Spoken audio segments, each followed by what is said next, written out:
What if the software running inside your bank, the system processing every transaction, every loan, every dollar you've ever saved, was built by a man accused of stealing from the very investors who helped him build it?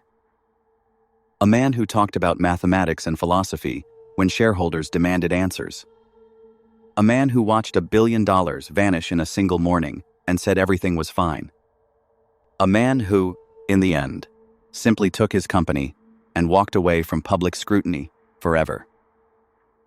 This is that story. Before the scandal, before the stock crash, before the anonymous report that shook the Singapore exchange, there was a man with a genuinely remarkable idea. Goh Peng Ooi founded Silverlake Axis in 1989 from Malaysia, quietly building what would become the backbone of banking across Southeast Asia. Not a flashy consumer app. Not a startup burning investor money chasing users. Silverlake sold something far more fundamental: the software that runs inside banks. The invisible engine that processes your loans, your transactions, your savings. By the time the company listed on the Singapore Exchange in 2003, it had become the operating system of the region's financial system. Over 40% of the top 20 largest banks in Southeast Asia ran on Silverlake's core banking solutions. To understand why what comes next matters so much, you need to understand what that position actually means. Banks do not switch their core banking software the way you update an app on your phone. It is an existential undertaking. Years of migration, hundreds of millions in cost, catastrophic downside risk if anything goes wrong. Once a bank is on your system, they are essentially on it forever. Silverlake's clients were not customers. They were captives. And the revenue that came from maintaining and servicing those systems was as close to guaranteed income as any business could dream of. The stock soared. Forbes named Goh Malaysia's first tech billionaire, with a net worth of $1.6 billion US. He held a controlling stake of over 66% in the company he had built. Everything was perfect. Then came August 2015.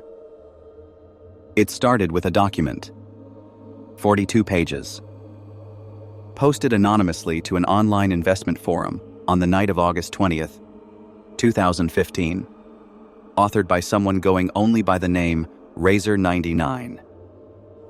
The title alone was a declaration of war. The unbelievable financial alchemy of Silverlake Axis. Razor99 wasted no time. Right at the top, they acknowledged plainly that they held short positions in Silverlake, meaning they stood to profit if the stock fell. It was brazen. It was also irrelevant to whether the accusations inside were true or false. And the accusations were explosive. The report alleged that Goh Peng Ooi had constructed what it called a complex web of murky private companies, collectively referred to as the Silverlake Group, that sat just outside the listed entity. These private companies did business with the listed Silverlake Axis in two critical directions simultaneously. They sent revenue in, and they absorbed costs out. About a quarter of Silverlake Axis's total revenue, the report claimed, came from these private entities controlled by the very same man who ran and majority-owned the public company. At the same time, roughly a fifth of the company's core operating costs were passed back to those same private entities. Razor99 called this corporate tunneling, a scheme where profits on paper could be manufactured by routing money through entities that the controlling shareholder conveniently owned on both sides of the transaction. There was another data point that made investors' skin crawl. Silverlake's profit margins were above 50%. Extraordinary, almost unheard of in enterprise software. But the driver wasn't some unique cost efficiency. It was revenue per employee that was more than 50% higher than the nearest competitor. Razor99 pointed out this was the exact same red flag that had appeared at Longtop Financial, a Chinese company later proven to have fabricated its revenues, and at India's Satyam Computer, one of Asia's most notorious accounting frauds. The implication was unmistakable. The report also claimed the chairman had personally pocketed more than 1 billion Malaysian ringgit through stock sales and dividends over the years, while minority shareholders had collectively contributed over 550 million ringgit in net capital to the company. The math, as Razor99 framed it, was simple. The man at the top had taken far more out than the people who trusted him with their money. By the morning of August 21st, the document was everywhere. The stock fell 27% before noon. The Singapore Exchange sent the company a formal query about unusual price movements. By 1:20 in the afternoon, Silverlake Axis had halted trading entirely. $1 billion in market value had evaporated in a single morning. What happened next made everything worse. Silverlake said almost nothing for days. The company's first substantive statement didn't arrive until midnight on August 25th, 4 days after the report detonated the stock. When Goh himself finally spoke publicly, he insisted everything was in order. The structure was complex, he said, but legal and properly disclosed. He pointed out, not unreasonably, that a company manufacturing fake profits cannot sustain years of real cash dividends. And Silverlake had paid dividends consistently. Deloitte Singapore was hired to conduct an independent review of the allegations. But investors were already spooked, and the silence had cost them. The stock, which had been trading around 80 cents before the attack, stabilized at roughly 50 cents and never really recovered. 2 months later came the annual general meeting, and it was something to behold. Shareholders arrived furious. One former newspaper editor stood up to ask a pointed question about the short seller report and was interrupted mid-sentence by the company secretary. Tempers flared. One shareholder stood up and yelled, "I'm seeing this meeting being hijacked," as the room descended into procedural chaos. And then, there was Goh himself.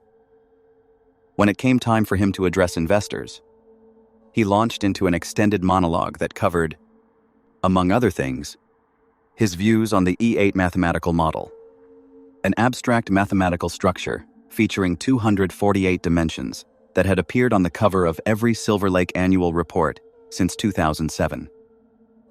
He talked about the Tao Te Ching. He talked about the theory of everything. He philosophized at length while a room full of shareholders sat in bewildered silence, having come expecting accountability about fraud allegations. The man who had once quipped of himself, "You don't have to worry that Goh Peng Ooi won't talk. In fact, you have to stop him from talking," had chosen this moment to prove it. Deloitte's eventual findings cleared Silverlake of wrongdoing, but the damage was permanent. The share price never returned to where it had been. The allegations were never fully erased from institutional memory. Analysts kept flagging the related party transactions as an ongoing overhang on the stock.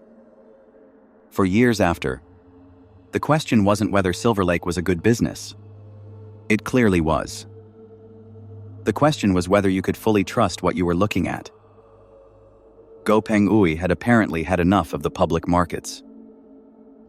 In August of that year, Goh teamed up with Zezz-Ikhlas Capital, a private equity firm chaired by Tan Sri Nazir Razak, the former CEO of CIMB, one of Malaysia's largest banks, to make a formal offer to take Silverlake Axis private. The combined entity was called Zezz-Ikhlas. Together, they already controlled 74.1% of the company. They needed 90% acceptance from the remaining shareholders to trigger a full compulsory acquisition and complete the delisting. The offer price was 36 Singapore cents per share, a premium of roughly 20% over where the stock had been drifting. Not exactly generous for investors who remembered buying at 80 cents a decade earlier. Critics noted that the stock had never recovered from the 2015 collapse, meaning Goh was buying out the public at prices permanently suppressed by a crisis that occurred on his watch. But the deal included a clever twist. Shareholders could choose: take the 36 cents immediately in cash, or take 30 cents now, plus a redeemable preference share that would pay out an additional 18 cents after 5 years. Effectively 48 cents total for those willing to wait. The dual pricing structure was reportedly unusual, perhaps even a first for Singapore, and it worked. An astonishing 98.33% of shareholders accepted the offer, one of the highest acceptance rates for any privatization in recent years. Compulsory acquisition of the holdouts followed, and Silverlake Axis was delisted from the Singapore exchange. The company that had defined regional banking infrastructure for 3 decades quietly vanished from public markets.